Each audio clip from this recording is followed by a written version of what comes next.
રામાયણી સંત એવા તુલસીદાસજીએ એવું કહ્યું છે કે સમર્થ કો નહીં દોષ ગુસાઈ. જે માણસ સમર્થ છે એને કોઈ દોષ લાગતો નથી. બધું જે કઈ છે તે સામાન્ય માણસને લાગુ પડે છે. સમર્થ કો નહીં દોષ ગુસાઈ.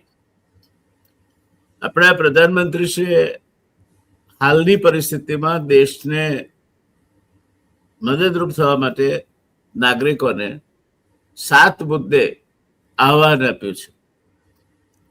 એ પહેલા એમણે સોમનાથની મુલાકાત લીધી, આંધ્રપ્રદેશમાં રોડ શો કર્યો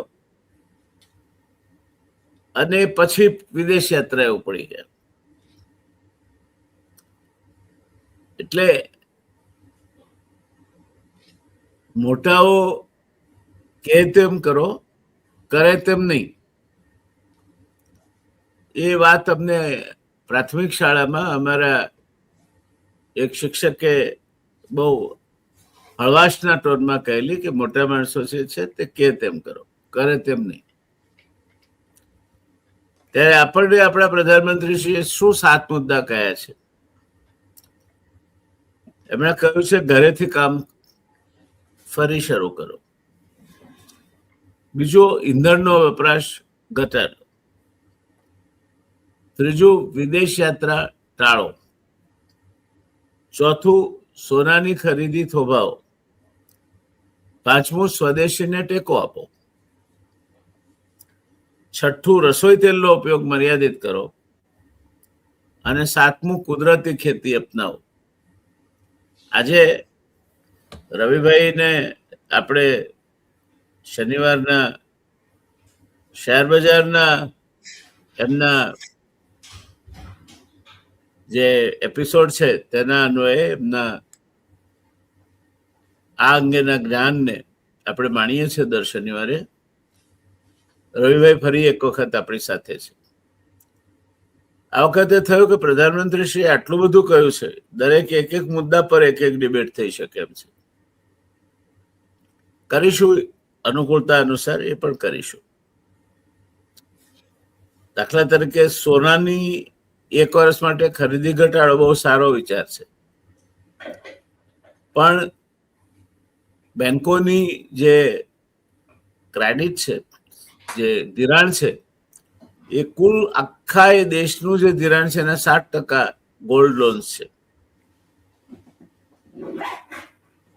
સોનાના આભૂષણો ઘડવામાં અને એને પ્રોસેસ કરવામાં લગભગ 10 લાખ કરતા વધારે લોકો રોકાયેલા છે. પછી સોનુના દાગીના વેચવામાં જે રોકાયેલા એ જુદા.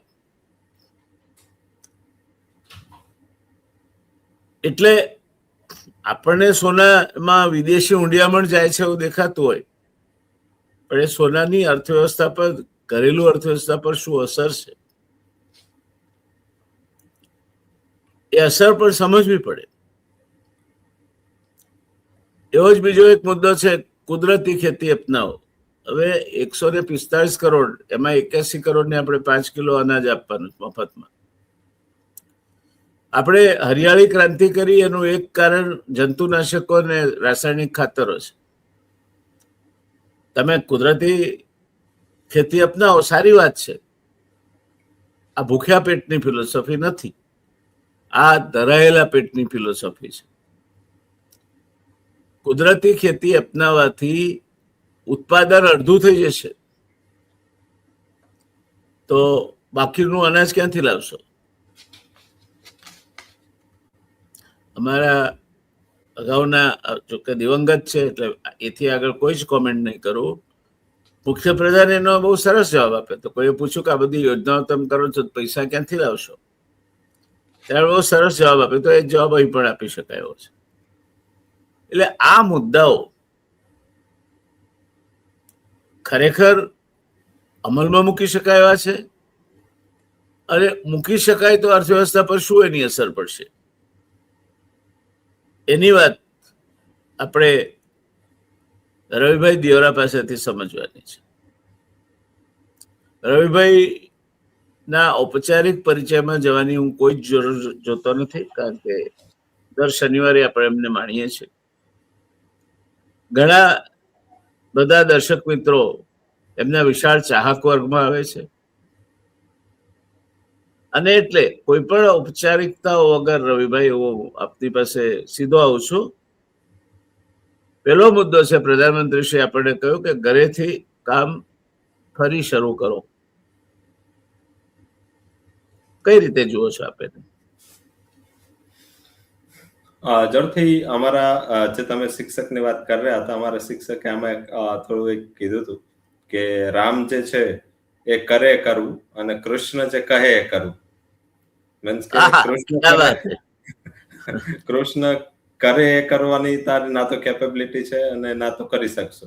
એટલે બેઝિક એમને ત્યારે બી આ કીધું હતું. એટલે બેઝિક આ જ પ્રશ્ન અહીંયા પણ છે કે બેઝિક આપણે આમાં શું માનીને ચાલીએ. લાઈક જેટલા પોઈન્ટ્સ છે એમને વાત કરી, 7 પોઈન્ટ જે ડેફિનેટલી મીન્સ કે એક અર્થવ્યવસ્થાના પાર્ટ રૂપે કે લાંબા સમયના આઉટલુકના પાર્ટ રૂપે આપણે ત્યાં જવાની જરૂર છે, એમાં કોઈ બેમત નથી. પણ અત્યારે એટલું સડન કે આ તો આફત પણ એક સડન છે, એની કોન્સિક્વન્સીસ વર્લ્ડે જે ધાર્યું તો એના કરતા બહુ સિવિયર છે, અને ક્યારે પૂરું થાય એની કોઈને ખ્યાલ નથી, અંત નથી.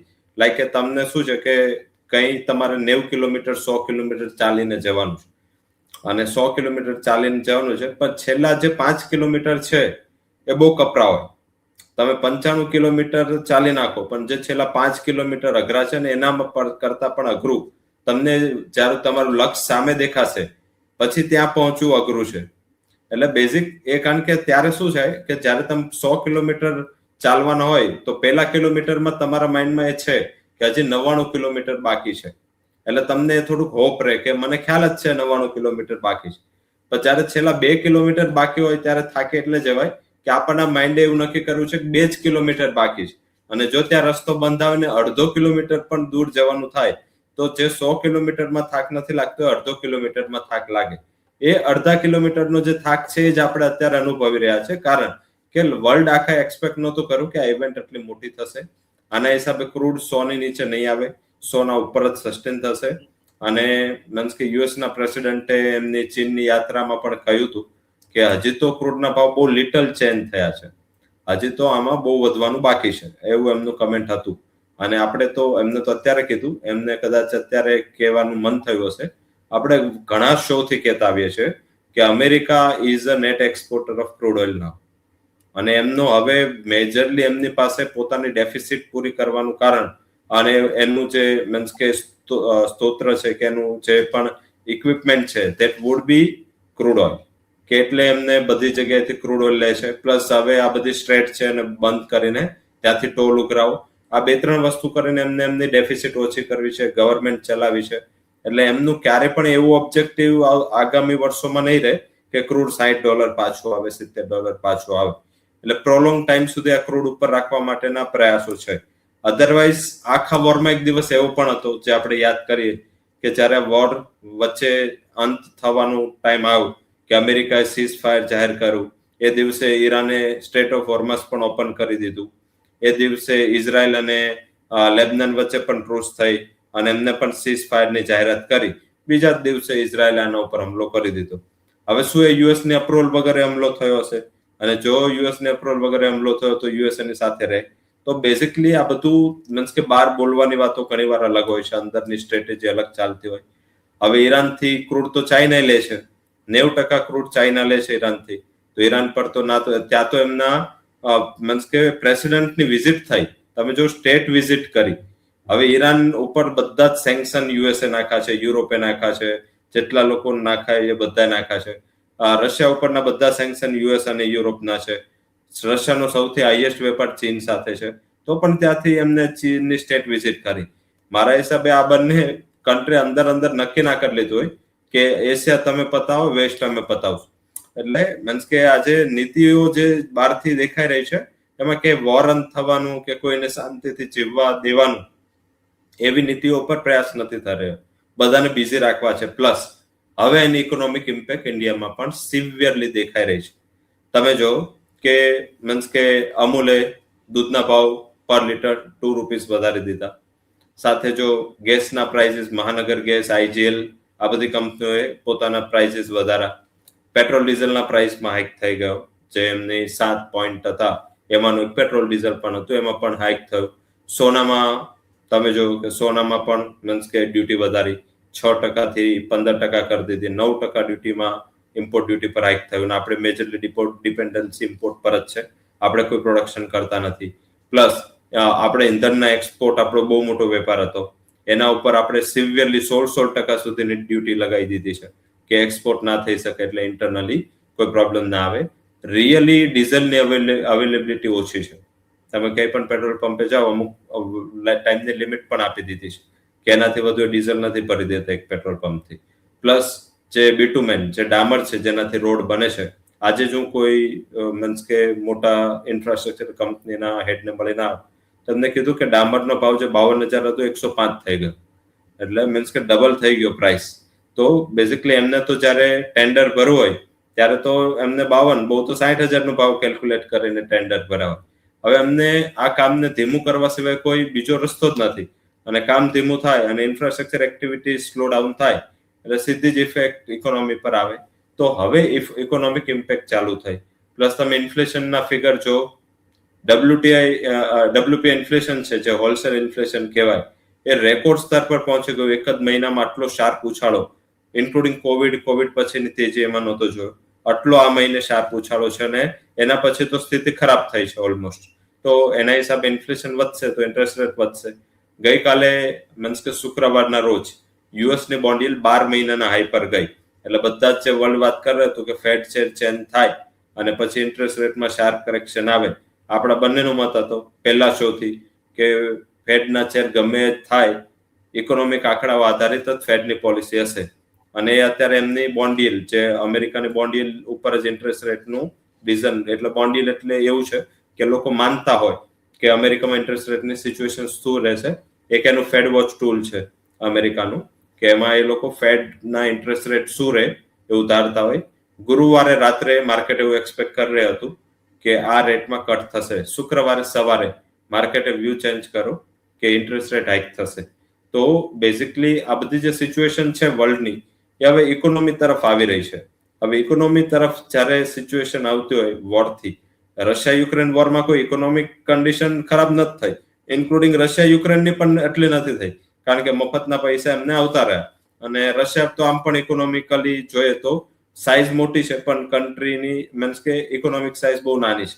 તો એ આધારિત બંનેને કઈ એવું લોસ ના થાય ને વર્લ્ડને પણ એટલું ખાસ ના નાડું. પણ ઈરાનનું વોર જે છે, જે સાઇઝમાં ને એમના પોઈન્ટમાં તો આના કરતા કઈ નીચે વોર હતું જે યુક્રેન ને રશિયાનું છે. કારણ કે બંને ના તો ઇઝરાયલને ઈરાનની સરહદ જોતી હતી, ના તો ઈરાનને ઇઝરાયલની સરહદ જોતી હતી, છતાં આમાં પ્રોબ્લેમ ઉભા થયા. તો આ બધા ફેક્ટર એવું ઇન્ડિકેટ કરી રહ્યા છે કે ડેફિનેટલી હવે આપણે જે પણ 7 પોઈન્ટ કીધા છે, એ 7 પોઈન્ટ જે છે, જે અત્યારની પરિસ્થિતિમાં આટલું જલ્દી ચેન્જ ના થાય. ફોર એક્ઝામ્પલ, ફર્ટિલાઇઝરનો યુઝ જો તમે ઘટાડો તો તમે રાઇટલી પોઈન્ટ આઉટ કીધું કે એગ્રીકલ્ચર ઉત્પાદન ઘટી જાય. હવે વર્લ્ડમાં અલ્નિનોનો ખતરો એક અલગથી મોટો પ્રશ્ન છે. અને તમે અત્યાર સુધી હિસ્ટ્રી માર્ક કરી લો, ગુજરાતી મહિના પ્રમાણે ગુજરાતમાં કહેવત પણ છે કે દુબળાને 2 જેઠ મહિના. તો આ ટાઈમ 2 જેઠ મહિના છે, અને અત્યાર સુધી જેટલી આપણે ડ્રોટ, જે દુકાળ જેવી પરિસ્થિતિ ઇન્ડિયામાં ઊભી થઈ હતી, એ બધી 2 જેઠ મહિના હોય ત્યારે મોસ્ટ ઓફ થઈ હતી, અને એટલે જ આ કહેવત પડી છે. અને જ્યારે 2 જેઠ મહિના હોય ત્યારે ઇકોનોમીમાં કંઈક ને કંઈક આવું આવી ગયું હોય છે. જે ફ્રાઈડે ધ 13th US નું જે હોય છે કે 13 તારીખ અને ફ્રાઈડે હોય, એ દિવસે ગ્લોબલ ઇક્વિટી માર્કેટ ક્રેશ થાય. અને સાચામાં એ દિવસે કઈ ન્યૂઝ ના હોય તો પણ બધાના માઇન્ડમાં મંદી જ હોય, અને ત્યારે એ ક્રેશ થાય. અને આ વખતે સંજોગ પણ છે, પણ ડેફિનેટલી એ ઇન્ડિકેશન તો છે કે આ 7 પોઈન્ટમાં આપણે પછી ધીમે ધીમે વિગતવાર ચર્ચા કરશું. પણ આ 7 પોઈન્ટનું ઇમ્પ્લિમેન્ટેશન ખાલી ગોલ્ડમાં પોસિબલ છે. બાકી જે પણ છે, વર્ક ફ્રોમ હોમ હોય કે બાકી જે પણ કન્ડિશન એમને કીધી, પૂલ કાર કરો, પેટ્રોલ ડીઝલનો ઇસ્તેમાલ ઓછો કરો, ફોરેન ટ્રાવેલની અફવાઓ ફરી હતી. પ્રાઇમ મિનિસ્ટરે પહેલી વાર કોઈ અફવા ઉપર ખુદ ક્લેરિફિકેશન આપવું પડ્યું કે ભાઈ એના ઉપર કોઈ ટેક્સ નથી લાગવાનો. મીન્સ કે મીડિયાએ તો ગઈકાલે રાત્રે બહુ મોટું હોહા ઊભી કરી હતી શુક્રવારે, કે મીન્સ કે ફોરેન ટ્રાવેલ જો તમે કરશો તો એના ઉપર ગવર્મેન્ટ ટેક્સ એડિશનલ નાખવાની છે. પછી પ્રાઇમ મિનિસ્ટરે ક્લેરિફિકેશન આપવું પડ્યું, કારણ કે નહીં તો એમને ટેક્સ લાગી જશે, કારણ કે એ પણ બહાર છે. તો ડેફિનેટલી એમને આ નિર્ણયને મોકૂફ રાખવું કે હતું જ ને આવું કઈ. પણ શું છે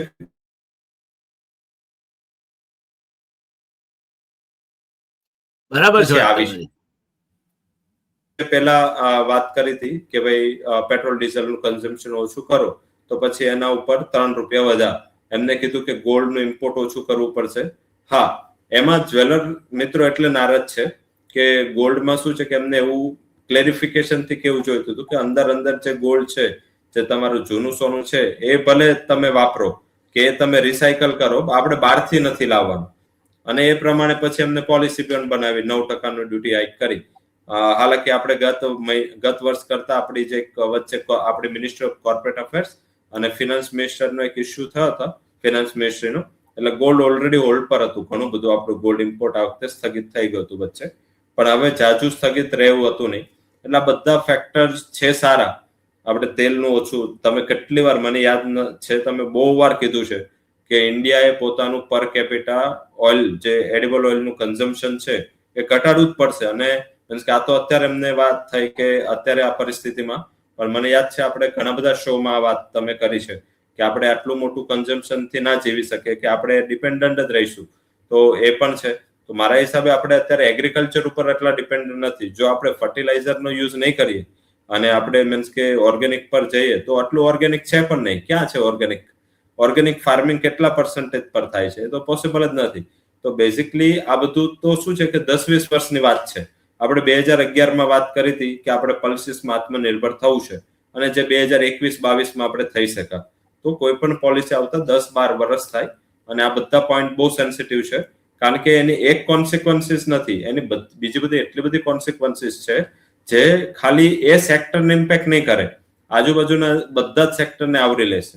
એટલે બેઝિક મારા હિસાબે આ બધી પોલિસીસમાં ગવર્મેન્ટે જે પછી જે પોલિસી બનાવવાની છે એની ફિયર ના ફેલાવી જોઈએ, કારણ કે અત્યારે સપોર્ટની જરૂર છે. ફિયર જો ફેલાશે, અને જે સાચામાં રિયલી મને એવું લાગી રહ્યું છે કે મેં કોવિડમાં પણ ઇકોનોમી વાઇઝ આવી પરિસ્થિતિ કે હતાશા નહોતી જોઈ, જે અત્યારે રિયલ એકચ્યુઅલમાં પરિવર્તિત થઈ રહી છે. તો જલ્દીથી જો સેન્ટિમેન્ટને સપોર્ટ નહીં આપવામાં આવે, હું માર્કેટની વાત જ નથી કરતો, માર્કેટ એક અલગ વસ્તુ છે, પણ ઇકોનોમી વાઇઝ જો તમે જલ્દીથી આમાં કંઈક ઇમ્પેક્ટ નહીં લાવો તો મારા હિસાબે હવે તો શું છે કે જે ફેવરમાં છે, બધા જ વ્યક્તિઓ છે જે ઇકોનોમિક પોલિસીસના ઘણા બધા ફેવરમાં છે, કોઈ અગેન્સ્ટમાં છે, પણ જ્યારે રિયલી એ આપણા ઉપર આવશે કે આવી રહ્યું છે, ત્યારે એ લોકો થોડા હતાશા ઉપર જાય છે. તો મારા હિસાબે આમાં બહુ સ્પીડઅપની જરૂર છે. જેટલું સ્પીડઅપ ગવર્મેન્ટ જલ્દી કરશે એટલું હતાશા, કારણ કે ઘણીવાર 3 ફેઝ હોય છે. મીન્સ કે તેજીથી સીધી મંદી ક્યારેય નથી આવતી. પહેલા તેજી હોય છે, પછી સેન્ટિમેન્ટ ને રિવર્સલ હોય છે, એટલે લોકોમાં હતાશા ફેલાય અને પછી એ મંદીમાં પરિવર્તિત થાય. Prolong time of this stress could convert in the prolonged type of distress, જે મંદીનું ઇકોનોમિક ડિસ્ટ્રેસ. તો આઈ થિંક એ ડિસ્ટ્રેસમાં ના ફેલાય એ માટે પ્રયાસ કરવા જોઈએ. અને પેટ્રોલ ડીઝલમાં કોઈ આપણી કોસ્ટમાં ઘટાડો થવાનો નથી. કોઈ પણ એવી એક્સપેક્ટેશન ના રાખો કે $70-80 ક્રૂડ આવશે. પોસિબિલિટીઝ બહુ રેર છે. આ વોર ખતમ, સાઉદી અરામકો વર્લ્ડની લાર્જેસ્ટ કંપની છે જે ઓઇલ એન્ડ ગેસમાં છે. સેલ યુએસની લાર્જેસ્ટ કંપની છે, વર્લ્ડની સેકન્ડ લાર્જેસ્ટ કંપની. આ બધી કંપનીઓના ત્રિમાસિક ગાળાના પરિણામો આવ્યા. બધી જ કંપનીના સીઓ કહે છે કે જો આ વોર જૂન પહેલા ખતમ નહીં થાય તો 2027 એન્ડ સુધી સપ્લાય રિસ્ટોર નહીં થાય. તો આપણે મે એન્ડ તો કરવા આવ્યા, આને હવે 1 જ મહિનો બાકી છે જેમની ડેડલાઈન હતી. તો મારા હિસાબે આ બધું ફેક્ટર્સ છે જેના હિસાબે સારી વાત છે પ્રાઇમ મિનિસ્ટરે આ મુદ્દાઓ એટલીસ્ટ ઉપાડ્યા છે. એટલે થોડું પોલિસી એ બાજુ ચેન્જ થવાનું સ્ટાર્ટ થયું છે, પણ શિપ ક્યારે 360 ડિગ્રી ના ઘૂમે. જો તમે 360 ડિગ્રી ઘૂમી જાઓ તો always it cause accident. Both means કે તમે કોઈ ટ્રક લઈને જાઓ છો સીધી જ ટ્રકને ઘૂમરી મારો છો તો તમે તો ડૂબો છો, પણ સાથે સાથે ઘણી બધી કાર્સ, સાયકલ, નાના વાહનો પણ એના ઝપેટમાં આવે. તો 360 ડિગ્રી પોસિબલ નથી. આના ઉપર ધીમે ધીમે જવું જોઈએ. એક દિવસ પેટ્રોલ વધારો, બીજે દિવસ ગોલ્ડ, ત્રીજે દિવસ ગેસ. આ રીતે જલ્દી ડિસિઝન ના લેવા જોઈએ.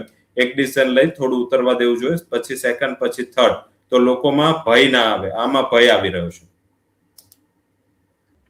દર્શક મિત્રો, આપણે રવિભાઈએ જે વાત કહી તે વાતમાં એક બાબત બહુ સ્પષ્ટ છે કે ફેરફાર ધીરે ધીરે આવવો જોઈએ, ઝડપથી નહીં આવવો જોઈએ, અને સાચી વાત છે. રવિભાઈ આપણે એવું કહેતા હતા કે આ બધા મુદ્દા એક સાથે આવ્યા, એના બદલે ધીરે ધીરે આવ્યા હોત તો સારું હતું. દર્શકો મિત્રો, મારે રવિભાઈએ જે કહ્યું તેની સાથે સંમત થતા કેટલાક મુદ્દા જોડવા છે. આપણે આપણી ભારતીય સંસ્કૃતિની વાતો વારંવાર કરીએ છીએ, પણ એને આચરણમાં મૂકવામાં પાછા ક્યાંક આપણને તકલીફ પડે છે. આપણી સંસ્કૃતિમાં શું કહ્યું છે? એક શ્લોક છે, શનૈર વિદ્યા. તમારે ભણવું હોય, વિદ્યા મેળવવી હોય તો ધીરે ધીરે મેળવાય. શનૈર વિદ્યા શનૈર દ્રવ્યમ. પૈસા તમે ધીરે ધીરે ભેગા કર્યા હોય તો એ ફળે તમને. શનૈર વિદ્યા શનૈર દ્રવ્યમ શનૈર પર્વત મસ્તકે. એવરેસ્ટનું શિખર હાંસલ કરવું હોય તો નાનું પગલું પહેલું ઉપાડવું પડે. 29,802 ફૂટનું ના ઉછળાય. એટલે શનૈર વિદ્યા શનૈર દ્રવ્યમ શનૈર પર્વત મસ્તકે. શનૈ પંથા, રસ્તો ધીરે ધીરે કપાય. અહીંથી અંબાજી ચાલતા જવું હોય તો તમે એક જ દિવસમાં 70 કિલોમીટર ચાલી નાખો તો બીજા દિવસ ચાલી નહીં શકો. શનૈ પંથા, રસ્તો ધીરે ધીરે કપાય. શનૈ કંથા, જે ધડકી ભરે છે એ પણ ધીરે ધીરે ભરાય. એમાં વધારે ઉતાવળ કરીને ભરવા જાય તો આંગળીમાં 100 વાગે અને બરાબર ડિઝાઇન થાય નહીં. એટલે પહેલી વસ્તુ તો એ છે કે આ એક સાથે આ બધા મુદ્દા વર્ષોથી ડેવલપ થતા હતા. હમણાં કે ગઈકાલે રાત્રે ઉભા નથી થયા. છેલ્લા 6 મહિનાથી તો અમે બે મિત્રો આ મુદ્દે ચર્ચા કરતા રહ્યા છે. ત્યાં સુધી આ 5 રાજ્યોના ચૂંટણીમાં વ્યસ્ત હતા અને આને પોલિટિક્સ સાથે નહીં સાંકળતા. હું તમને કહું ફરી વાર, તમે દરેક વસ્તુને, અહીં કેટલાક ભક્તો છે કે જે દરેક વસ્તુને પોલિટિક્સ સાથે સાંકળે છે. ક્યારેક તો ભારતના નાગરિક બનો ભલા માણસ. આ તમને નથી નડવાનું આમાંનું એકે? વિદેશમાં પૈસા મોકલી દીધા બધા તમે. 5 રાજ્યોમાં ચૂંટણી ચાલી ત્યાર સુધી તમે પેટ્રોલ ડીઝલના ભાવ નહીં વધાર્યા, કંપનીઓને ખોટ કરવા દીધી, ત્યાં સુધી તમને આ સોનું નહીં સૂજ્યું, ત્યાં સુધી બીજી વિચાર કઈ નહીં આવ્યા. અને હવે ચૂંટણીઓ પતી ગઈ એટલે 7 મુદ્દાનો કાર્યક્રમ જાહેર કરીને સાહેબ વિદેશ જતા રહ્યા. લાલ બહાદુર શાસ્ત્રી આ દેશના એક એવા વડાપ્રધાન હતા જેણે, રવિભાઈ, 1 ટંક ખાવાનું છોડી દેવાની સલાહ આપી હતી દેશવાસીઓને. અને એણે એમ કહ્યું હતું કે આજથી હું અને મારું કુટુંબ પણ અઠવાડિયામાં 1 ટંક ભોજન નહીં કરીએ. અને આખો દેશ એમને અનુસર્યો હતો, કારણ કે એ નૈતિકતાનું બળ હતું એની પાછળ. હવે તમે એમ કહો કે વિદેશ પ્રવાસ ના કરો અને બીજા જ દાડે તમે તમારો 15,000 કરોડનું રમકડું લઈને વિદેશ ઉપડી જાઓ, તો કરણી તમારી કઈ છે અને કથની કઈ છે. તો એનું મોરલ ફોર્સ જે જોઈએ તે નહીં આવે, કારણ કે પ્રધાનમંત્રીશ્રીએ એમના વર્તનથી તો પુરવાર કર્યું નથી. એમણે સોમનાથમાં શો કર્યો, બીજા રાજ્યમાં રોડ શો કર્યા, સેંકડો વાહનો, તો એમાં પેટ્રોલ ને ડીઝલના બદલે પાણી ભર્યું હતું. અને આપણે આ કડવા પ્રશ્નો આપણા શાસકોને પૂછવા પડશે. જો નહીં પૂછો અને આ ભક્તોના રસ્તે ચાલ્યા તો સીધા જ ડૂબી મરશો બધા. મને કોઈ, નરેન્દ્રભાઈ વડાપ્રધાન છે, મારા વડાપ્રધાન છે, એમની સાચી વાતનો હું સમર્થક રહ્યો છું ને રહીશ, પણ સ્વામીની વિસ્તા હોય એટલે મોઢે ના ચોપડાય. જે આર્થિક રીતે યોગ્ય નથી, તમે સલાહ આપી દીધી કુદરતી પદ્ધતિઓ અપનાવો. અરે ખાતર ક્યાં છે એટલું? એક બાજુ ગૌવંશ કપાતો ચાલ્યો છે. છાણિયું ખાતર તમે ગામડામાં ઉકેડા પેલા થતા હતા તે અડધાય નથી અત્યારે. કુદરતી ખેતી કઈ રીતે કરશો તમે? અને કુદરતી ખેતીમાં તમને પર એકર જે ઉતારાવો જોઈએ એ અડધોય નહીં આવે. તો આ દેશને કાલે ઉઠીને જે અત્યારે 45 કરોડ ટન અનાજ જોઈએ છે એના બદલે 22 કરોડ ટન અનાજ થશે, તો બાકીનું 23 કરોડ ટન ક્યાંથી લાવશો? આયાત કરીને લાવશો? અદાણી લાવી આપશે તમને એમના બંદરો સુધી, પણ ત્યાંથી હિમાચલ પ્રદેશમાં કે ત્યાંથી આંધ્રપ્રદેશમાં કે ત્યાંથી તમિલનાડુમાં કે ત્યાંથી ઉત્તરાખંડમાં કે ઉત્તર પ્રદેશના છેવાડાના ખૂણાઓ સુધી કઈ રીતે લઈ જશો તમે? અને એનું વિદેશી ઊંડિયામણ ક્યાંથી લાવશો? તમારી પાસે વિદેશી ઊંડિયામણ તમે તેલ વાપરવાનું ઓછું એટલા માટે કહો છો કે વિદેશી ઊંડિયામણ પર આવે છે, સોનું વાપરવાનું એટલા માટે ઓછું કહો છો કે વિદેશી ઊંડિયામણ પર અસર આવે છે. તમે સમજાવો ને દેશને કેમ કહો છો. આ ફ્યુડલ મેન્ટાલિટી ફ્રાન્સના રાજા લુઈ જેવી વાત છે. ફ્રાન્સમાં રોટી રમખાણો થયા, રાજાએ એના પ્રધાનને બોલાવીને પૂછ્યું કે આ લોકો કેમ તોફાને ચડ્યા છે. એટલે પ્રધાને કહ્યું કે આ ને રોટી નથી મળતી, બ્રેડ માટે. તો રાજા કે મૂર્ખ માણસો છે, એમને બ્રેડ ના મળતી હોય તો કેક ખાવી જોઈએ, ફ્રૂટ ખાવા જોઈએ. હવે પ્રધાનમંત્રીશ્રીની વાત સાથે સાત મુદ્દાની સાચી હશે, પણ તમે દેશને સમજાવવાની તકલીફ તો લો અને તમારા આચરણથી એને અમલમાં કઈ રીતે મુકાય સમજાવો ને. તમે રોડ શો કરો છો. હર્ષભાઈ સંઘવી હમણાં ક્યાંકથી આવતા હશે અને મારા સદનસીબે હું રોડની બાજુમાં વોશરૂમ મારે જવું તો એટલે ઉભો રહી ગયેલો. 22 થી 25 ગાડીઓનો કાફલો. હવે હર્ષભાઈ સંઘવી ક્યારથી આટલા બધા જોખમ વેઠતા માણસ થઈ ગયા? તેમને એમ્બ્યુલન્સે જોઈએ ને એમને 8-10 પેલી 4 પોલીસ એસ્કોર્ટ ગાડી આગળ જાય, એના પહેલા પાયલટ આગળ જાય. આ શું ધતિંગ માર્યા તમે? આજે કોઈ રાજનેતા આવવાના છે અમદાવાદમાં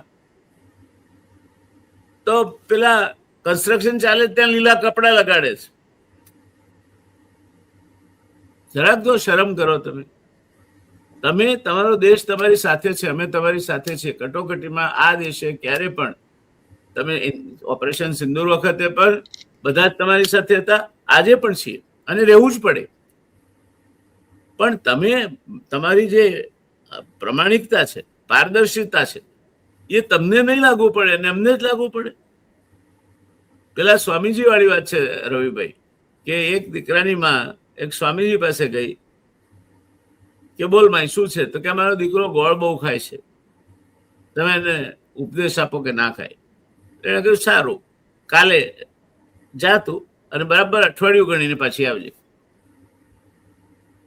અઠવાડિયા પછી પેલી બેન પેલા દીકરા લઈને પાછી ગઈ. સ્વામીજીએ કહ્યું કે જો બેટા, ગોળ નુકસાનકારક છે, નહીં ખાવું વધારે. એટલે પેલો બાળક માની ગયો.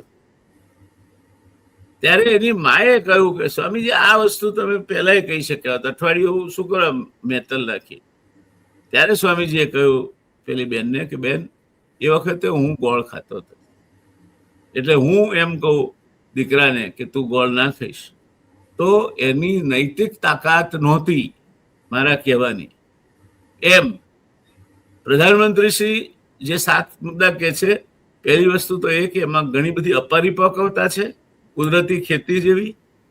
સોનું તમે ડ્યુટી નાખીને 15% કરી નાખી, શું થશે? દાનચોરી વધશે, હવાલાના પૈસે સોનું આવશે.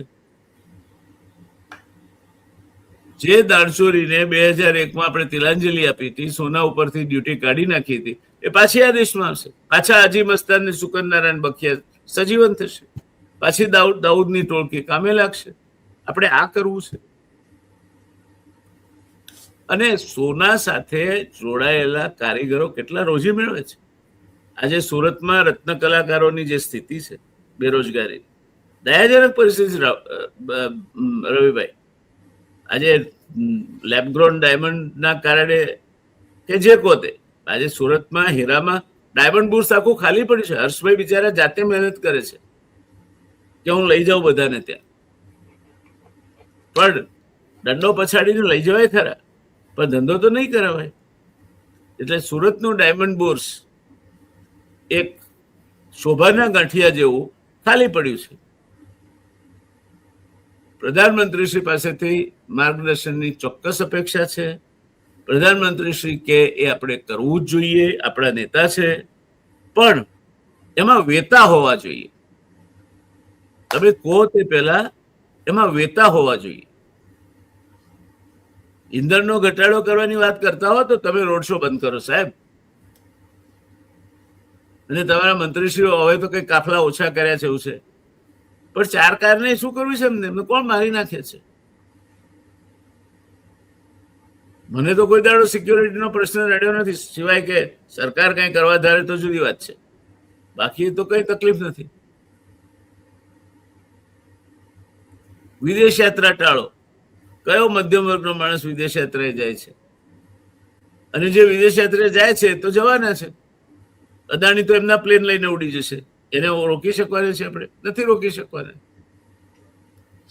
એટલે પ્રધાનમંત્રીશ્રીએ જે વાત કરી છે સ્વદેશીને ટેકો આપો, સાચી, એ તો વર્ષોથી કરતા આવ્યા છે વાત. પણ એક દિવસ ખાદી ભંડારમાં જઈને ખાદી ખરીદવાથી સ્વદેશીને ટેકો નથી અપાતો સાહેબ.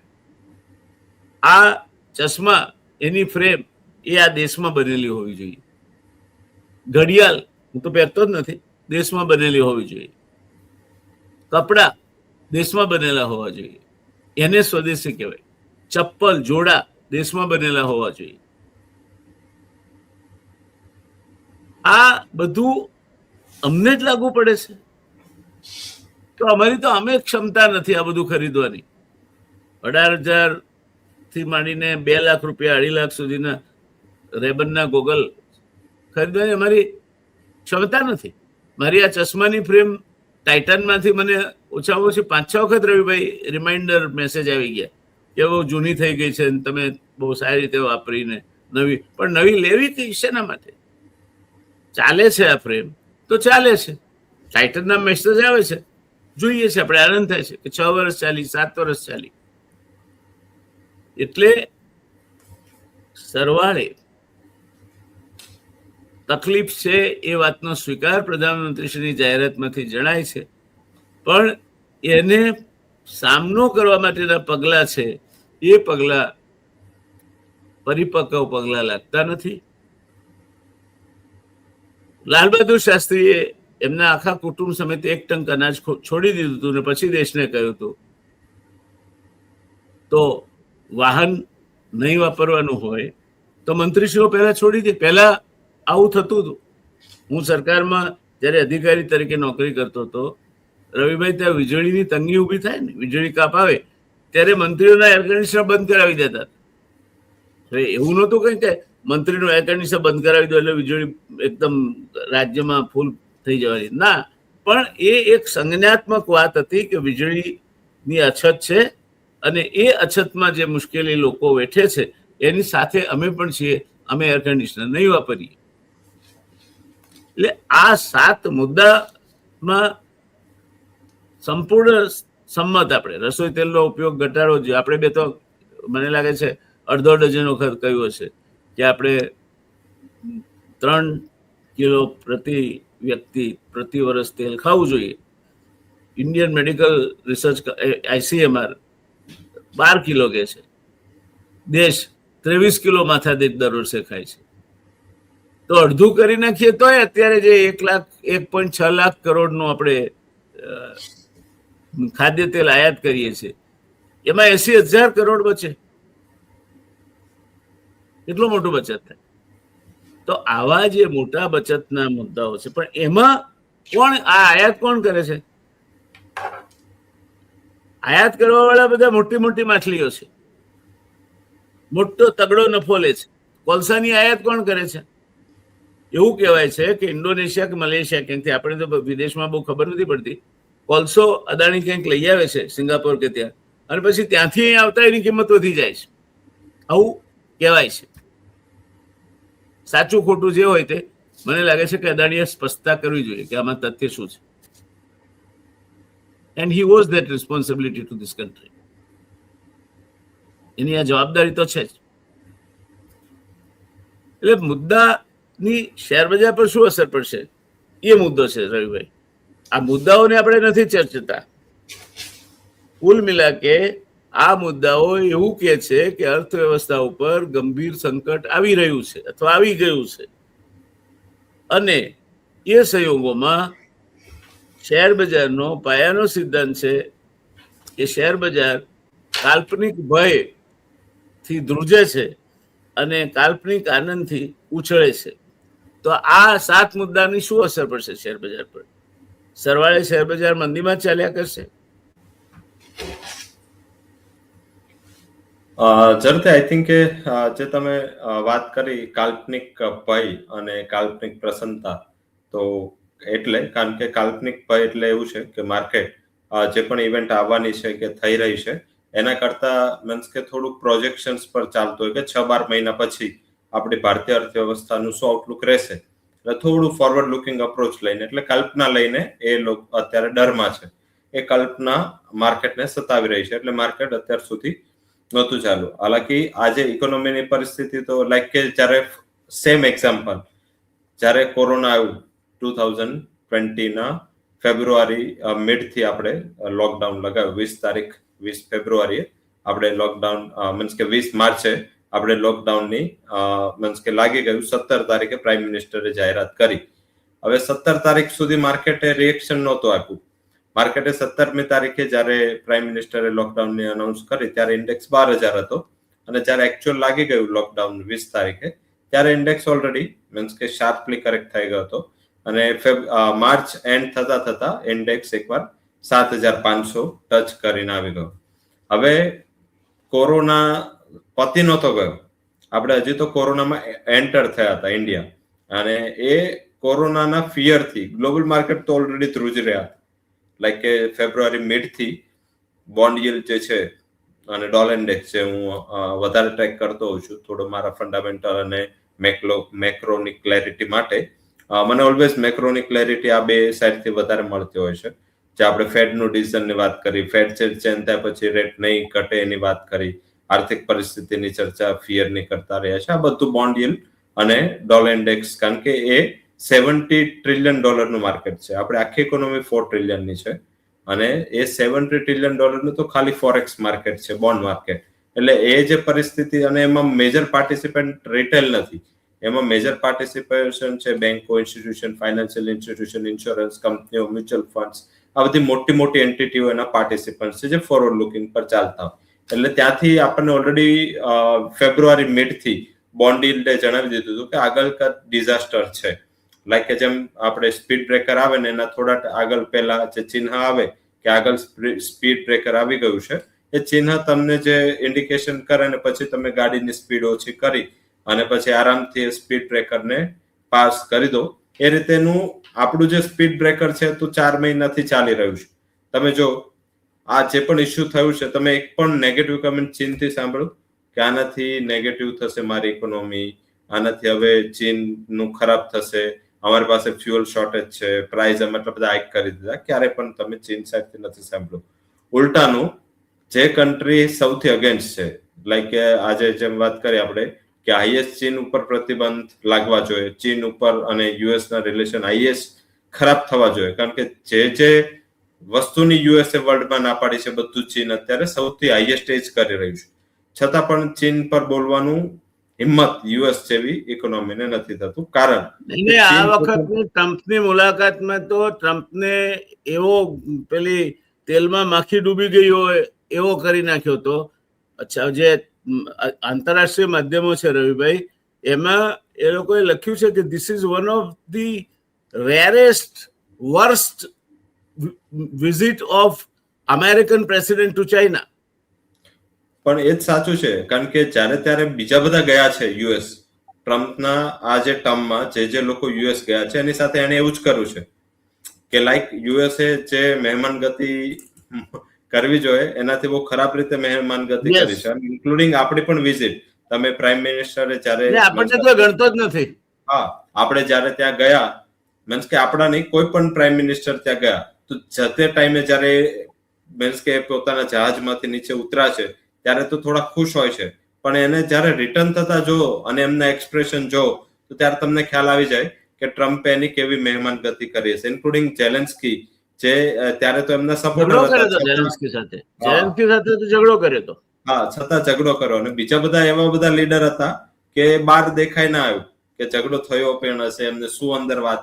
તો આ વખતે એમની સાથે એવું થયું, અને એ ચાઇના જ કેપેબલ છે, બાકી વર્લ્ડની કોઈ કન્ટ્રી પાસે કરે જ નથી કે ટ્રમ્પની. મીન્સ કે તમે વિચારો, આટલો ટાઈમ થઈ ગયો, ટ્રમ્પ સાઈડથી એક પણ કમેન્ટ ન થયું કે મીટિંગમાં શું થયું. ઉલટાનું ચાઇનાએ ખખડાયું કે તાઇવાન વિશે જો બોલશો તો તમારી માટે સારું નહીં રહે. મીન્સ કે એમને સામેથી ધમકી આપી, તો એમને તાઇવાન વિશે ચર્ચા જ ના કરી. અને તાઇવાનને ઉલટાની ધમકી યુએસ આપી દીધી કે હવે તમે ખતરામાં છો. એટલે ડેફિનેટલી આ ચીનનું મીન્સ કે એમાં કારણ કે એને કંઈક સ્ટ્રેન્થ ઊભી કરી છે પોતાની, અને પોતાની ઇકોનોમિક સ્ટ્રેન્થ હોય, પોતાની પોલિટિકલ સ્ટ્રેન્થ હોય, મીડિયાનું લિમિટેશન હોય, એને ઘણું બધું ઊભું કર્યું છે. ના તો કોઈ પ્રેસ કોન્ફરન્સ થઈ, ના તો કોઈ મીડિયા સોર્સિસ, નહીં તો યુએસ ના મીડિયા સોર્સિસ બહુ પાવરફુલ છે. તો આટલી આખી મીટિંગમાં શું ચર્ચા થઈ છે કોઈ ડેટા નથી. તો આને શું કહેવાય કે આને સ્ટ્રેન્થ કહેવાય, લાઈક સાઉથ કોરિયન માર્કેટને ઇવન રવિભાઈ કસ્ટમરીલી જ્યારે બે દેશના વડાઓ મળે ત્યારે એ જોઈન્ટ પ્રેસ કોન્ફરન્સ કરતા હોય છે, એ પણ નથી થઈ. યસ. અને મીન્સ કે સાઉથ કોરિયા જે આપણે હંમેશા વાત કરતા હોય છે 190% રિટર્ન એક વર્ષમાં સાઉથ કોરિયાને આપ્યું છે. ખાલી તમે આસપાસના 10 જણાને પૂછી લો કે સાઉથ કોરિયાના પ્રાઇમ મિનિસ્ટરનું નામ શું છે, કોઈને નહીં ખ્યાલ હોય. છતાં ઇકોનોમી તો ઘણું સારું કરી ગઈ, માર્કેટ એના ડબલ થઈ ગયા, ઇકોનોમી પણ બહુ સારી ચાલી. સેમસંગ વર્લ્ડની 10th લાર્જેસ્ટ કંપની બની ગઈ જેનું 20માં નામ નહોતું. હવે હાલાકી સેમસંગના ચેરમેનને અરેસ્ટ કરવામાં આવ્યા હતા કારણ કે એને કઈ મીન્સ કે અંદર બેલેન્સ શીટમાં કે ફાઇનાન્શિયલ સ્ટેટમેન્ટમાં અને એથિકલી કઈ વાયોલેશન કરાતા રૂલ્સના. તો સેમસંગના ચેરમેન એટલે સેમસંગ એક સાઉથ કોરિયન ઇકોનોમીનું બહુ મોટો પાર્ટ હતો, છતાં એમને ચેરમેનને એડ કરવા એ જ તમને લાંબા સમયમાં તમારા ઉપર ટ્રસ્ટ વર્ધીનેસ વધારે. તાઇવાન છે, આપણે વાત કરીએ છીએ, તાઇવાનને કેપ્ચર કરવાની વાત થઈ રહી છે. તાઇવાનનું કોઈ સાઇડ નથી, ગમે ત્યારે મીન્સ કે એવું ડેવલપમેન્ટ થઈ શકે. તો પણ તાઇવાનનું માર્કેટ 70% ચાલુ છે અને ગઈકાલે પણ પોઝિટિવ હતું. તો બેઝિકલી એ શું છે કે એ ક્લિયર ઇન્ડિકેશન છે ઇન્ડિયાનું માર્કેટ શું કામ ખતરામાં આવી જાય છે. કારણ કે આપણે બધા જયારે સારો ટાઈમ હોય છે ત્યારે નકારાત્મક ટાઈમનું પ્લાન નથી કરતા, કે આપણે પીપલ હોય, સરકાર હોય કે ગમે હોય, આપણે જયારે સારો ટાઈમ હોય છે ત્યારે આપણે ઉડાવવામાં જ માનીએ છીએ. હજી આ બ્લાઇન્ડ વર્ડ છે. જે સુરતનું તમે એક્ઝામ્પલ દીધું, સુરતમાં હું ખુદ સુરતથી આવું છું અને હું એ જ પરિવારમાંથી આવું છું જે બિઝનેસમાં તમે વાત કરી કે બિઝનેસમાં ઇસ્યુ છે, એ જ મારા પરિવારનો પણ બિઝનેસ છે. પણ તમે આજે ડાયમંડમાં હોય કે ટેક્સટાઇલમાં હોય કે જે પણ ફિલ્ડમાં હોય, હવે આજે તમે 10,000 કમાતા હોય જે ફેમિલી, એનું વાર્ષિક ખર્ચો 10,000, માસિક ખર્ચો 10,000 હોય. જે ફેમિલી લાખ કમાય તો એનો લાખ હોય. હાલાકી સેમ ફેમિલી છે જે 3 વર્ષ પહેલા 10,000માં પોતાનું જીવનનો ગુજારો થઈ જતો હતો અને તો હસતા હસતા એ જ ફેમિલી 3 વર્ષ પછી એની ઇન્કમ લાખ થઈ, તો એ જ ફેમિલીની માસિક ખર્ચ લાખ હોય. તો બચત ક્યાં છે? હવે બચત ના હોય એટલે નેગેટિવ ટાઈમમાં હંમેશા, આ તો ઠીક છે, સાચામાં સૌરાષ્ટ્રમાં લેન્ડ છે, બુજુર્ગોએ અને અમારા આગળની પેઢીએ મહેનત કરી છે, જમીનો બચાવી છે, સોનું ખરીદ્યું છે અને આટલું બધું ડેવલપ કરીને ગયા છે. અધરવાઇઝ સુરત કઈ ના રહેતે. તો બેઝિકલી એ જે કરીને ગયા એમાંથી આપણે શીખ ના લીધી કે એમને ખેતીમાંથી, તમે અત્યારે વિચારો ખેતીમાં ઘર પણ ચાલે, ક્યારેય ના ચાલે. ખેતીમાં તમારે ગમે એટલી જમીન હોય, જો તમારે ભાઈઓમાં ભાગલા પડ્યા અને પછી જો તમે ખેતી કરવા ગયા, તાર પાસે 10 વીઘા જમીન છે, તમે એક વર્ષ કાઢી જતા, પોસિબલ જ નથી.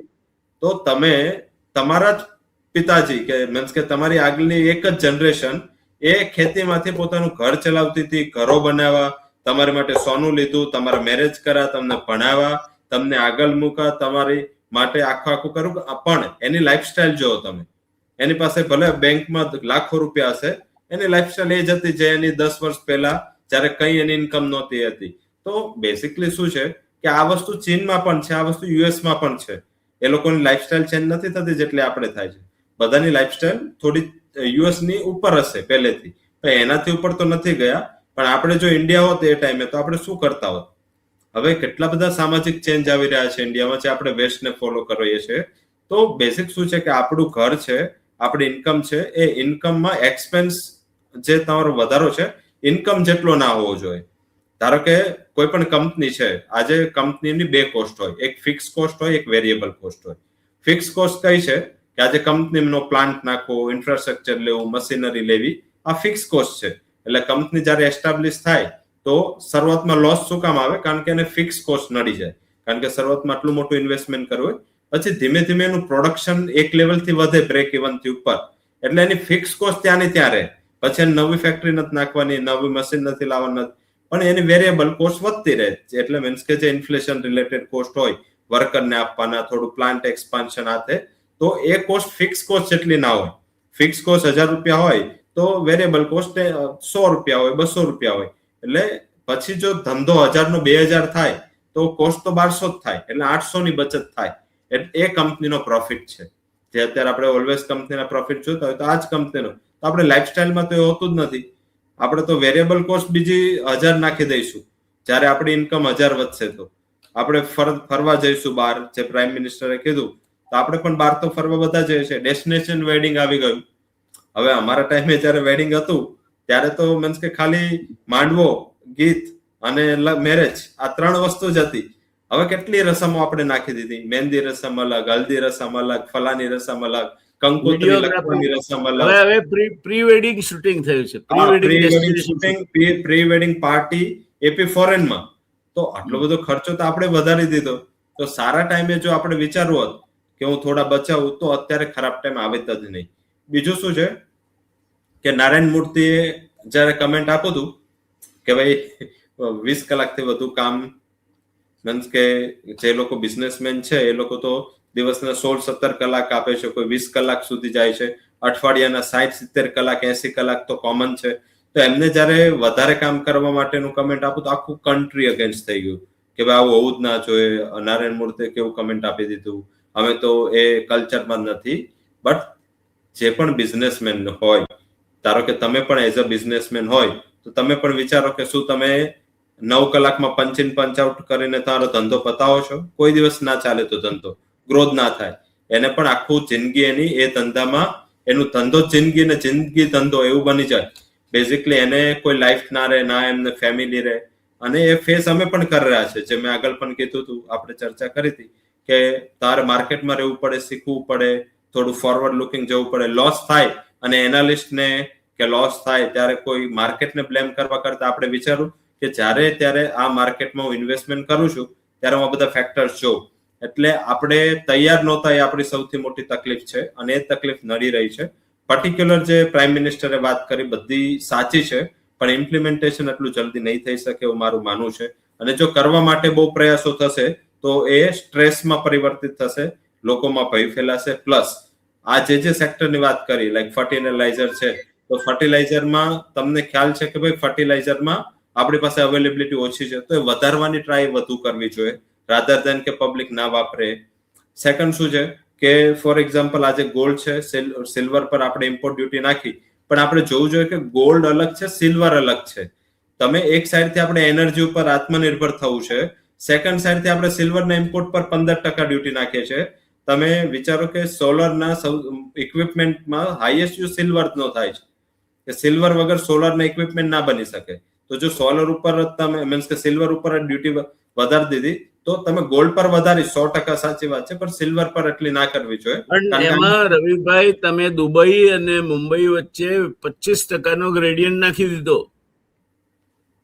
યસ. એટલે વળી પાછી સ્પીડ બોટો સોનાના બિસ્કિટ લઈને આપણા ત્યાં આવતી થઈ જશે. પછી એક હતું વર્ક ફ્રોમ હોમ. કોરોનામાં આપણે જોઈ લીધું કે ઇન્ડિયામાં વર્ક ફ્રોમ હોમ ની શું પરિસ્થિતિ છે. ઘરના કામ થતા હતા આપણે જોક્સમાં લઈએ છીએ, પણ વર્ક ફ્રોમ હોમ યુએસમાં ને બધે ચાલે. ઇન્ડિયામાં આપણી પાસે એવી ટેકનોલોજી નથી કે આપણે એમ્પ્લોયને ટ્રેક કરી શકીએ કે ઘરે શું કરે છે. એ રિલેટિવને મળવા પણ ગયા છે કે પીસી ચાલુ છે ને બીજા કામ થતા હોય. એટલે વર્ક ફ્રોમ હોમ આપણા કલ્ચરમાં નથી. એટલે વર્ક ફ્રોમ હોમ કરશે તો કંપનીની પ્રોડક્ટિવિટી કરશે અને એઝ અ કન્ટ્રી ઇકોનોમીને નુકસાન છે. તો વર્ક ફ્રોમ હોમ અત્યારની પરિસ્થિતિમાં યોગ્ય નથી કે થઈ નહીં શકે. સેકન્ડ કે આપણે જે રસોઈ તેલ મીન્સ કે ખાદ્ય તેલ ઓછું કરવું છે, તો ખાદ્ય તેલમાં આપણે શું કરવું જોઈએ? ડ્યુટી આપણી હજી પણ મીન્સ કે ઇન્ટેક છે. તમે જે સીપીઓ છે, પછી સોયા ઓઇલ છે, એના જે ઇમ્પોર્ટ છે એના ઉપર ડ્યુટી વધારી દો. જેમ ગોલ્ડ સિલ્વરમાં કરું એમ આમાં તમે ડ્યુટી વધારો. તમે જો વસ્તુ એ છે, તમે આરોગ્ય વિભાગ થકી કેમ્પેઇન કરીને લોકોને ઓછું તેલ ખાતા કરો. અને ઓછું તેલ ખાવામાં શું થાય છે રવિભાઈ, કે જે મોટી મોટી વેલ માછલીઓ છે ને, જે તેલ આયાત કરીને પેક કરીને વેચે છે, એમના નફામાં તકલીફ પડે છે. લોકોની કોઈને પડી નથી. એટલે લોકો જો જાતે નહીં છે તે કે ભાઈ આપણે તેલ ઓછું ખાવું છે, વારંવાર તમે દાળવડાની લારી પાસે ઉભા ને વારંવાર ઉકાળીને કાળું તેલ થઈ ગયું હોય, એ તેલમાં તળાયેલા દાળવડા તમને કોણ ખાવાનું કે તમે બધું જ સરકાર કરે? તમે આ દેશમાં જન્મ લીધો છે, સરકારમાં જ લીધો છે, તમારે કઈ જ નહીં કરવાનું. એટલે પ્રધાનમંત્રીશ્રીની વાતો બધી બહુ ડાઈ છે, પણ એ પ્રમાણે નાગરિક ધર્મ બજાવવા પ્રેરાય તે પ્રમાણેની માનસિકતા છેલ્લા 10 વર્ષમાં ઊભી કરી જ ખરી. આપણે જવાબ ના છે. પણ આપણે એ બધું જવા દઈએ. સારો એવો સમય થઈ ગયો આપણી ચર્ચાને. સોમવારે બજાર પાછું ખુલશે. મને તો ચિંતા આપણા દર્શક મિત્રોની હોય છે કે આમાં શેર બજારમાં જે લોકો રોકીને બેઠા છે, જે લોકોએ રોકાણ કરવાનું છે, અને જેમને કંઈક પૈસા કાઢવા છે, તો શું કરવું એમણે એ સલાહ આપો ને તમે. આ બાકીનું પ્રધાનમંત્રીશ્રીનું કામ કરશે. ઝડપથી એમનું જ કામ કરે. આઈ થિંક આપણે તો આપણા જ કામ કરે. પણ બેઝિકલી શું છે, મને એઝ અ મીન્સ કે એડમિનિસ્ટ્રેશન કે એઝ અ ગવર્મેન્ટ કે એઝ એમાં વધારે કોઈ એમાં છે નહીં. પણ બેઝિક ઘણીવાર શું છે કે પબ્લિકની જે માનસિકતા છે અને આપણે આસપાસ જોઈએ છે, એ જોઈને ઘણીવાર ગુસ્સો આવે કે લાઈક આપણે મીન્સ કે કારણ કે આપણે કોરથી જોઈએ છે. આપણે કે ઉપર છેલ્લા જીડીપી ના ડેટા કે આપણે નાટકો જોવા ટેવાયેલી છે ભાઈ. પબ્લિક રવિભાઈ નાટકો જોવા ટેવાયેલી છે. આજે પેલો ચંદ્રાબાબુ નાયડુ જાહેર કરે છે કે 4 સંતાન પહેલા પેદા કરો તો ત્રીજા સંતાન ઉપર 35,000, ચોથા સંતાન ઉપર 40,000 આપ્યું છે. દેશને પોસાય ખરું? બધે જ ફ્રી ઓફ ચાલી રહ્યા છે. પોતાની નીતિઓ જાહેર કરવાની છે. મોહન ભાગવત કઈ કે, ચંદ્રાબાબુ નાયડુ કઈ કે, પેલો વિજય હજુ ગઈકાલે આવ્યો છે કે બાળક જન્મશે તેને અમે સોનું આપીશું.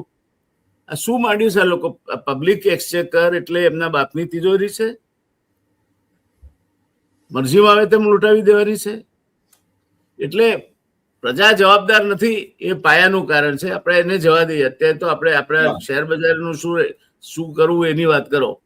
હા, બસ એ જ હું કહું છું કે બેઝિકલી એના હિસાબે આપણે ચર્ચા પણ કરીએ છીએ. અધરવાઇઝ ચર્ચા કેટલી ઉતરે એ સામેવાળાની મીન્સ કે કેટલી આવડત છે એના ઉપર આધારિત છે કે આપણે શું ચર્ચા કરી રહ્યા છે ઇન્ટેલિજન્સ લેવલ પર. પણ મેં જે વાત કરી તે હજી પણ હું કાયમ છું. 2 તારીખ 2 એપ્રિલ 2026 એ દિવસ ઇક્વિટી માર્કેટનો લો બન્યો હતો. એ લો બની ચુક્યો છે. એ લો નીચે માર્કેટ જાય એવી પરિસ્થિતિ નથી, કારણ કે માર્કેટ ઓલવેઝ અને એ લો હજી નહીં બ્રેક થાય ગમે એટલું આર્થિક સંકટ છે. કારણ કે માર્કેટ કોઈ રાહ નથી જોતું. માર્કેટમાં એક વર્ગ એવો પણ છે જે ઇન્ટેલિજન્ટ છે, જે ફોરવર્ડ લુકિંગ જોઈ અને પોતાના મીન્સ કે રોકાણો કરે છે. અને આપણું માર્કેટ પણ હવે નાનું નથી, $4 ટ્રિલિયન માર્કેટ છે. એટલે બેઝિકલી માર્કેટે થોડું પ્રિડિક્શન કરીને આગળ લો બનાવી લીધા છે. પ્લસ આપણાથી જે પણ કન્ટ્રીઓ આપણીથી અંડર વેલ્યુડ હતી એ બધી કન્ટ્રી આપણી સાથે વેલ્યુએશનમાં આવી ગઈ છે. હવે આપણી પાસે 140-45 કરોડની જનતા છે. હવે આપણે કન્ઝમ્પશન બહુ મોટું છે, એટલે આપણે હવે અહીંયાથી ઘટવાનું ઇન્ડાઇસિસ વાઇઝ મને કારણ નથી દેખાતું. હા, અમુક સેક્ટર છે જે ક્રૂડના ડેરિવેટિવ યુઝ કરે છે, જે ફોરેક્સ ઇમ્પોર્ટર વધારે છે, એ બધા સેક્ટરને તકલીફ રહેવાની છે. જે પણ એક્સપોર્ટર્સ છે, આપણે એક્સપોર્ટ પણ કરીએ છીએ, એ સેક્ટર્સને 96 આપણે રૂપિયા આવી ગયો છે. એટલે એ સેક્ટર એટલું બધું હેજ નહીં કરવું હોય, એટલે ટોપ લાઈન તો એમની ઇન્ટેક રહેવાની છે. ઘણા બધા સેક્ટર્સ છે જ્યાં આપણને ઇમ્પોર્ટ વાઇઝ રો મટીરિયલ સસ્તું પડશે, પણ એ જ કંપનીનું એક્સપોર્ટ પણ કરે છે. હવે ત્યાં મારા હિસાબે એટલું પ્રોબ્લેમ નહીં થાય. હા, પ્રોબ્લેમ શેમાં છે એ પણ સમજી લો. Sector wise oil and gas છે. આપણે આ ગયા વખતે આનો પર શો કર્યો હતો. આઈટી જો મેં આઈટીમાં નેગેટિવ કીધું હતું. હાલાકી ઘણા લોકોને એવું સરપ્રાઈઝ થઈ હશે કે ભાઈ મેં આટલા બધા કરેક્શન પછી શું કામ આઈટી નેગેટિવ કીધું. તમે ચોક્કસ કહ્યું હતું કે આઈટીમાં નકારાત્મક છે. આ વીકનું ટોપ લૂઝિંગ સેક્ટર આઈટી છે. તો બેઝિકલી એ બધું ઇન્ડિકેશન છે કે જે ગ્લોબલ સાથે સંકળાય છે, ક્રૂડ સાથે ને રેટ સાથે સંકળાયેલા સેક્ટરને અવોઇડ કરો. આનાથી જે બહાર છે ત્યાં સ્ટોક લો. સ્ટોક સ્પેસિફિક માર્કેટ ક્યારે મંદીમાં નહીં આવે. એટલે સારી ફરીથી આપણો જૂનો શો જોઈ લો. એમાં જે ઓપોર્ચ્યુનિટીની વાત કરી હતી એ ઓપોર્ચ્યુનિટીને તમે એન્કેશ કરો. પણ હું એવો બુદ્ધિશાળી છું કે મેં પેલો એસઆઈપી કે શું કહો છો તમે, એ બધા આઈટીમાં કર્યા છે. એટલે આ દર્શક મિત્રો મારે એવું કેવું છે કે રવિભાઈ ને અનુસરજો, મને નહીં અનુસરતા, નહીં તો નુકસાનીમાં જશો. હા, અનુસરવાનું પોતાને જ છે. ના તો મને અનુસરવાનું છે ના તો બીજા નહીં, કોઈને. જ્યારે તમે રોકાણ કરો છો, માર્ગદર્શક તો જોઈએ. હા, માર્ગદર્શન આપણે ડેફિનેટલી મીન્સ કે માર્ગદર્શન મીન્સ કે હું છે ને, મારું એવું છે, નેચર જ એવું છે કે હું જો ખોટો પડું ને તો સૌથી પહેલું દાટ મને મારાથી જ પડે. એટલે હું ખોટો ના પડું એના માટે હું ખુદ એટલી મહેનત કરું. અને બેસિક શું છે કે કારણ કે આપણે એ ઘરથી આવીએ છીએ જ્યાં એકવાર મહિનાની મારા ઘરની ઇન્કમ 500 રૂપિયા હતી અને મારા મમ્મી 100 રૂપિયા બચાવતા હતા, અને એમાંથી અમે પ્લોટ લીધા હતા, અને પ્લોટની 20 વર્ષ પછી વેલ્યુ થાય એનું અમે ઘર લીધું હતું. એટલે બેઝિકલી અમે એ પણ જોયું છે 500 ની ઇન્કમ ને અત્યારની ઇન્કમ પણ જોઈ છે જે આવી રહી છે. એટલે બધી જ લાઈફના સ્ટેજ પરથી ચાલ્યા છે. એટલે આ બધા શીખવાડું ઘણું છે, અને એના હિસાબે માર્કેટનું પ્રિડિક્શન કરવું બહુ હાર્ડ નથી. મેં બિઝનેસ પણ કર્યું છે, જોબ પણ કરી છે, એટલે બંને સાઈડથી મને ખ્યાલ છે. અને ઇકોનોમીને તો આપણે આટલા નજીકથી જોયું છે. હમણાં આપો છો કે હવે નીચેનું લો પકડાઈ ગયું, યસ, એટલે તમે જે કયા સેક્ટર એ સિવાયના સેક્ટરમાં અત્યારે રોકાણ કરી શકાય? આ સાચો ટાઈમ છે રોકાણ કરવા માટે? ના, સેક્ટર વાઇઝ હજી એ જે સેક્ટર આપણે ગત વીકે ચર્ચા કરી હતી એ સેક્ટરમાં આખે આપણે એ વાત એક જ વાત કરી હતી કે 6 મહિનાના થી 12 મહિનાના ટાઈમ માટે આ સેક્ટર લેવા જોઈએ ના લેવા જોઈએ. હજી પણ એ સેક્ટરમાં અવોઇડ કરો. હજી પણ 6 મહિના સુધી એ સેક્ટરના ફેક્ટરમાં કોઈ પરિવર્તન નથી. આ વોર ખતમ થવાના ન્યૂઝ પણ આવે તો પણ એ સેક્ટરને વેચી દો. આપણને તો ખ્યાલ નહોતું પેટ્રોલ ડીઝલમાં ભાવ વધશે, છતાં પણ આપણે કીધું હતું કે ઓઇલ અપસ્ટ્રીમ કંપનીને ના રોકો, ઓઇલ ડાઉનસ્ટ્રીમને પણ ભૂલી જાઓ. પેટ્રોલ ડીઝલમાં ભાવ વધો તો ઓઇલ માર્કેટિંગ કંપનીનો લોસ ઓછો થયો, છતાં શેર ના ચાલે. તો બેઝિકલી જ્યાં કોર ફંડામેન્ટલનો પ્રોબ્લેમ છે સોલ્વ ના થાય ત્યાં સુધી એ સેક્ટર કદાચ 2-5% ચાલી શકે, પણ એ 2-5% ચાલવા માટે 20-30% રિસ્ક ના લેવાય. તો બેઝિકલી હું ફંડ મેનેજર કરતા રિસ્ક મેનેજર છું, એટલે રિસ્ક પરસીવ કરો તો રિટર્ન આપોઆપ આવે. એટલે અત્યારે સ્ટોક માર્કેટમાં રોકાણ નહીં કરવું એવું આપણે કહી શકીએ? ના, રોકાણ કરવું પણ સેક્ટરને જોઈને કરવું. એ સેક્ટરના નામ મેં પાછા લઈ લીધા છે અને ફરીથી હું બુકમાં લખું છું. ઓલવેઝ મારી એ ટેવ છે, એટલે એ પેજ હું ક્યારનો ગોતતો હતો આપણી ચર્ચામાં પણ આવી ગયું છે. IT, oil producers, construction, private બેન્કો, ઓટો, એવિએશન, આ સેક્ટરમાં આપણે અને રોકાણ કરવાની ક્લિયર ના પાડી તેને એફએમસીજી, કારણ કે આપણે ઇનપુટના પ્રાઇસ વધવાની વાત કરી હતી. રોકાણ ક્યાં કરવાનું છે? ફાર્મા, મેટલ્સ, એનબીએફસી જે ઇન્સ્યોરન્સ કંપનીઓ છે, ટેલિકોમ, ડિફેન્સની સિલેક્ટિવ કંપનીઓ છે, કેમિકલ્સ અને હેલ્થકેર. આ સેક્ટર એવું લાગી રહ્યું છે કે જ્યાં હેલ્થકેર અને ફાર્મા અલગ છે. Pharmaceutical is a drug company, healthcare is a hospital chain company. તો આ સેક્ટર છે જ્યાં રોકાણ કરવું જોઈએ. તો આ ક્લિયર કટ આપણી પાસે બોર્ડર છે. Well said, very well said. So I think this is a very good focused broad guideline. Yes. પછી તમે કઈ કંપનીમાં કરો તમારી મેતે પસંદ કરી શકો. Yes. તો થેન્ક યુ રવિભાઈ. આપણે પાછા આવતા શનિવારે મળીશું, કંઈક નવું થયું હશે. હા, દિવસે તમે જે બોલો છો દિને દિને નવમ બસ એ તો પોસિબલ જ છે આપણા માટે. નહીં તો ટોપિક ફાઇન્ડ કરવા બહુ મોટી વસ્તુ છે. નહીં, આમાં આપણા ક્ષેત્રમાં એ ચિંતા કરવાની જરૂર નથી, એટલીસ્ટ 2 વર્ષ સુધી નહીં. ના, ટાઈમિંગ ધોરણ નહીં. હું 1975 થી સ્ટોક માર્કેટને સ્ટડી કરતો હોય. મેં પહેલી ચોપડી લખેલી 1975માં, શેર બજારમાં રોકાણની સફળ માર્ગદર્શિકા. સફળ રોકાણની માર્ગદર્શિકા તમે મને આપી હતી, તમારી પાસે એક બુકની કોપી હતી. ત્યારથી હું શેર બજારને જોતો આવ્યો છું. શેર બજાર મને હંમેશા આકર્ષતું રહ્યું છે, અને મને એમાં ક્યાંક ને ક્યાંક કંઈક નું કંઈક મળતું રહ્યું છે, એટલે થ્રિલ મળતી રહી છે. તો થેન્ક યુ રવિભાઈ, આવજો, મળીએ આપણે. Thank you.